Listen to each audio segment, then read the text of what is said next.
이번 주 매일 성경 본문이 에스더서입니다. 에스더는 죽으면 죽으리라 는 각오로 유다인들을 멸절에서 구원해낸 믿음의 여인이죠. 오늘 우리가 읽은 본문 5, 6, 7절에서 에스더가 누구인지를 먼저 잠깐 보겠습니다. 에스더가 살고 있는 곳은 바벨론 땅입니다. 남유다가 바벨론 제국에 멸망하고 많은 유대인들은 3차에 걸쳐서 포로로 잡혀갔죠. 그 중에 모르드게의 삼촌인 에스더의 부모도 있었습니다. 수치와 치욕의 시간이 수십 년이 흘렀습니다. 에스더의 나이가 아직 어린 걸 보면 아마도 바벨론 땅에서 태어났을 것입니다. 안타깝게도 부모는 에스더가 어릴 때 일찍 죽었어요. 붙잡혀간 포로들의 목숨은 아마도 파리 목숨과 다를 바 없었을 것입니다. 7절에 보면 고아가 된 에스더를 나이 차이가 많은 사촌오빠 모르드게가 자식같이 키웠다고 합니다. 이때는 고레스 왕의 귀환 명령이 떨어져서 이스라엘 포로들 중 1차 귀환자들이 고국으로 돌아갔을 때예요. 바벨론 땅에는 당시 약 200만 명 정도 유다인들이 살고 있었다는 기록이 있습니다. 그중 1차로 고국에 돌아간 인원은 4만 명 정도라고 에스라서에 나와요.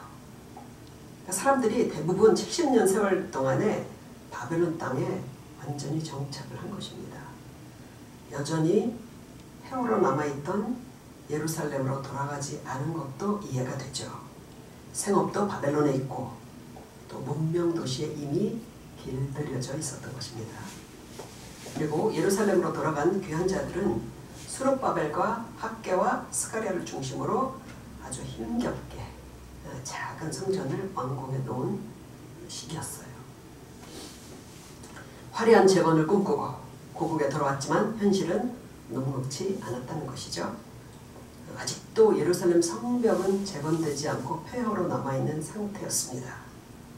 고국이라고 돌아갔지만 마음 편히 살지도 못했어요. 왜냐하면 그 사이 비어있는 유다 땅에 들어와 살고 있던 다른 민족들 때문이었어요. 오히려 그들의 눈치를 보며 살아가는 처지가 된 것입니다. 바벨론 땅에 남아있는 사람들은 어떻을까요? 그들의 형편은 나았을까요? 10절을 보면 모르드게가 에스더에게 유다 민족인 걸 말하지 말라고 합니다. 그게 무슨 의미예요? 유다인으로 사는 게 사회에서 불리했다는 것입니다. 그러니까 예루살렘과 바벨론으로 이렇게 둘로 나뉘어 살게 된 이스라엘 민족에게서 뭐가 보입니까? 이 세상을 살아가는 신자들의 모습을 말해주는 것 같아요. 믿음을 따라 살지만 기대하는 꿈을 이루지 못한 삶은 팍팍한 귀환자들의 삶과 비슷하죠. 세상 속에 살지만 그리스도인이라고 자랑스럽게 드러내지도 못하고 사는 것은 바벨론에서 숨죽이고 사는 유다인들과 비슷합니다. 그런 가운데 하나님은 한 번도 나타내지 않으시고 막후에 계십니다. 그러니까 에스더서에는 하나님의 직접적인 계시가 한 번도 안 나와요. 우리도 보이지 않는 하나님과 함께 살아가고 있잖아요. 그러니까 에스더서는 먼 옛날 먼 나라 이야기가 아닙니다. 어느 시대나 세상과 부딪히고 악의 세력과 싸우며 살아가는 성도들의 현실입니다. 결국 바벨론 땅에 남은 유다인들은 바랐던 평안이 아니라 몰살당한 위기에 이르게 돼요. 하나님이 에스더를 통해서 구원하신 이야기가 에스더서입니다. 신기한 게 있어요. 에스더서에는 하나님은 한 번도 나타나지 않으시는데 직접 나오신 것보다 더 선명하게 하나님이 보인다는 거예요. 에스더 이야기는 뒤로 이렇게 전개됩니다. 그 사이에 바벨론 제국이 멸망하고 페르시아가 바벨론 땅의 새 주인이 되었어요. 지금은 아하수에로 왕이 다스리는 때입니다. 앞에 1장엔 아하수에로 왕의 왕후 와스디가 폐위되는 사건이 일어나요. 그리고 오늘 새로운 왕후를 뽑기 위한 간택령이 내려진 것입니다. 당시에 페르시아는 저 아래 인도까지 총 127개 도를 다스리는 엄청난 대제국이었어요. 그 모든 지방에 왕후 간택령이 내려진 것입니다. 이때 용모가 아리따운 에스더도 왕궁에 들어가게 됩니다.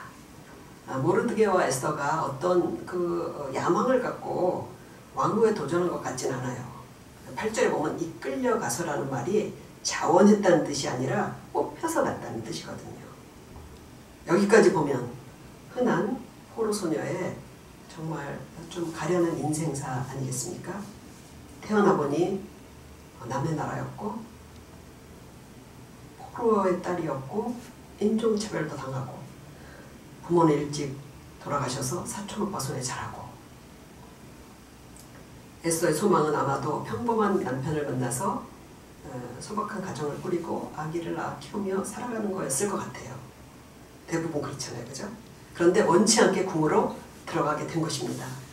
역사가인 헤로도투스는 아하수에로 왕 간택령에 뽑혀온 처자들이 400명이었다고 합니다. 400명. 그 중에서 왕의 눈을 들지 않으면 평생 후궁에 갇혀 살아가야 되는 그 비참한 처지가 되는 것이에요. 그러나 에스더서에서 에스더의 과거는 전혀 중요하지 않습니다. 아무런 장애가 되잖아요. 하나님이 그런 에스더를 택하셨다는 게 중요한 것입니다. 생각해보면 우리가 살아왔던 과거도 에스더에 못지 않을지도 몰라요. 왜 나를 그런 가정에서 태어나게 하셨는지, 왜 수많은 실패와 좌절을 맛보아야 했는지 그것을 물을 필요는 없습니다. 하나님이 나를 택하셨잖아요. 지금 예수님과 동행하는 삶이면 되는 것입니다. 지금 현재가 우리에겐 항상 최고의 황금기예요. 현재가. 과거 잘 살았던 것도, 가난했던 것도, 못 배운 것도, 실패한 것도 그냥 과거입니다. 다윗을 보면요, 나이가 많아 늙도록 부하고 존귀를 누리고 죽었다고 그렇게 기록합니다. 그리고 여전히 죽을 때까지 하나님을 경외했으니 죽는 순간까지 황금기였던 거예요.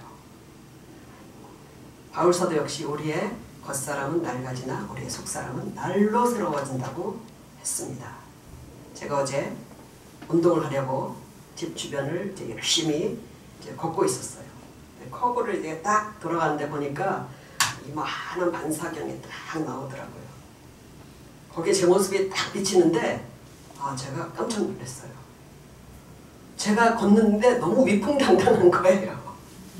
너무 위풍당당해서 제가 놀랐어요. 솔직히 개척 16년 차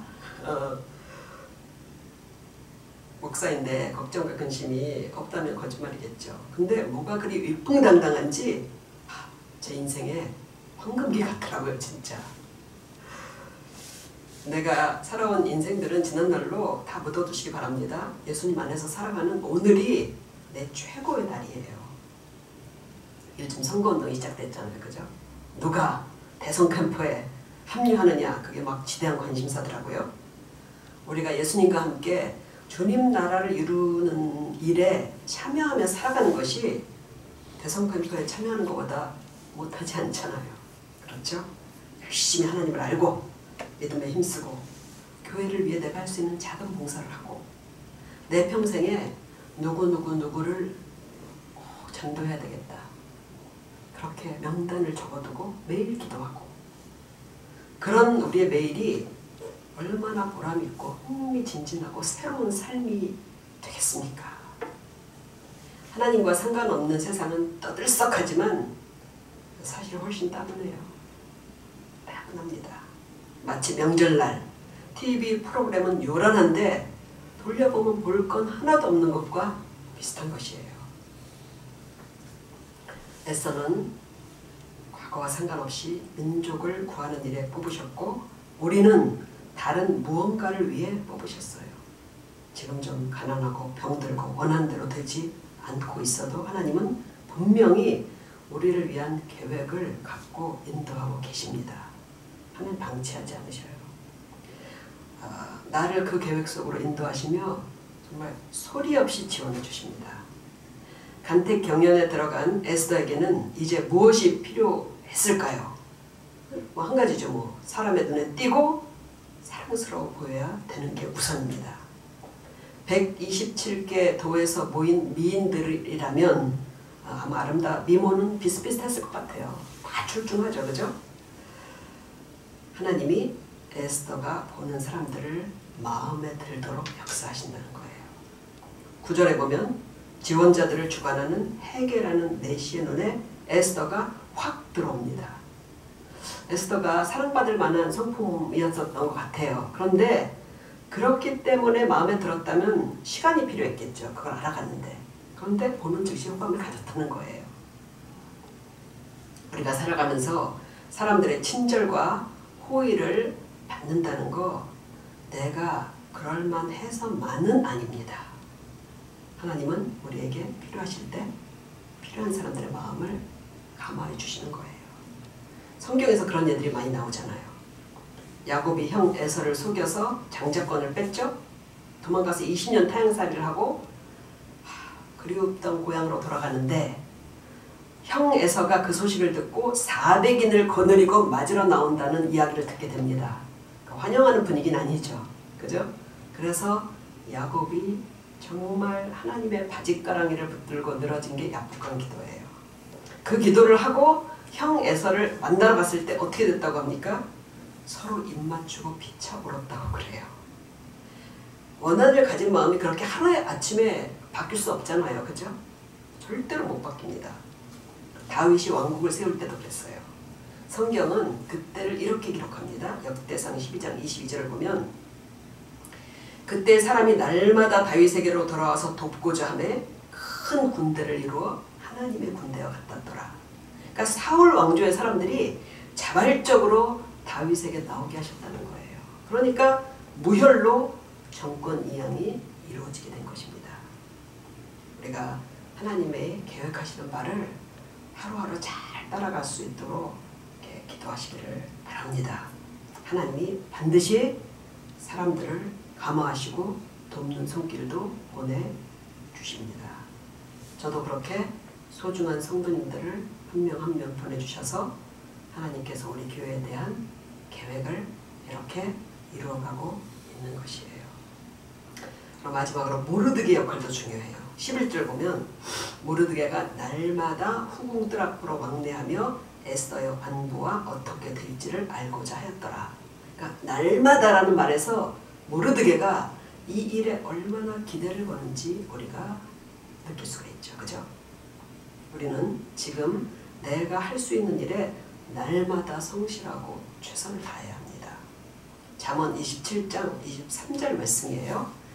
네 양떼의 형편을 부지런히 살피며 네 소떼의 마음을 두라. 지금 내가 하고 있는 일에 마음을 두고 최선을 다하라는 것입니다. 그렇지 않으면 지금 있는 일들도 점점 쪼그라들게 될 거예요. 잘 안 된다고 지레 겁을 먹고 포기하면 해낼 수 있는 일이 없습니다. 쉽게 잘 되는 일이 어디 있어요? 그죠? 평생 그런 일을 못 만납니다. 하나님이 다른 문을 열어주시는 게 분명치 않다면 야곱처럼 야복강의 기도로 매달려 끝까지 인도하심을 받아내시기를 바랍니다. 모르드게는 계속 일의 상황을 보며 에스더와 협력하여서 문제를 해결해 나가요.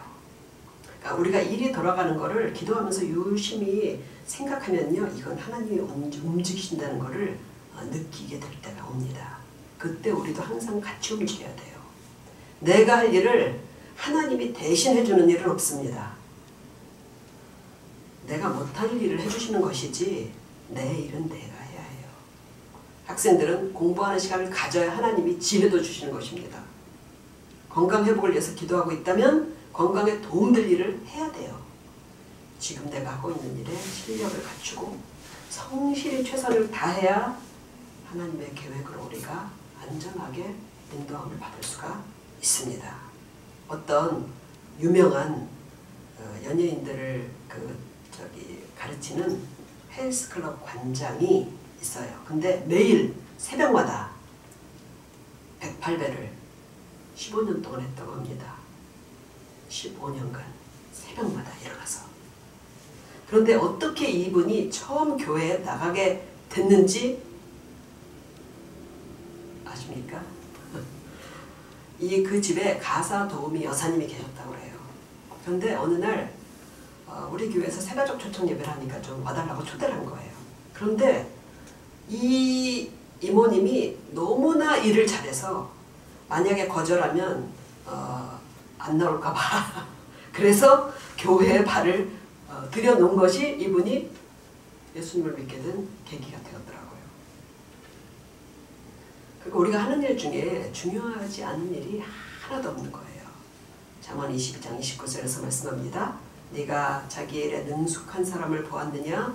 이러한 사람은 왕 앞에 설 것이요 천한 자 앞에 서지 아니하리라. 제가 좋아하는 말씀이에요. 모르드게의 이런 부지런함과 주도적인 태도는 결국 왕 앞에 서게 됩니다. 원수인 하만과의 치열한 싸움을 이겨내고 총리가 되잖아요. 모르드게가. 그러니까 실력을 쌓으며 견디는 자가 하나님의 계획이 이루어지는 결말도 보게 되는 것입니다. 우리가 어떤 처지에서 예수님을 믿게 되었든지 지금에 충실하고 나를 향한 하나님의 계획을 믿고 잘 신뢰하며 꾸준히 따라가는 모두가 되시기를 간절히 축복드립니다. 아멘.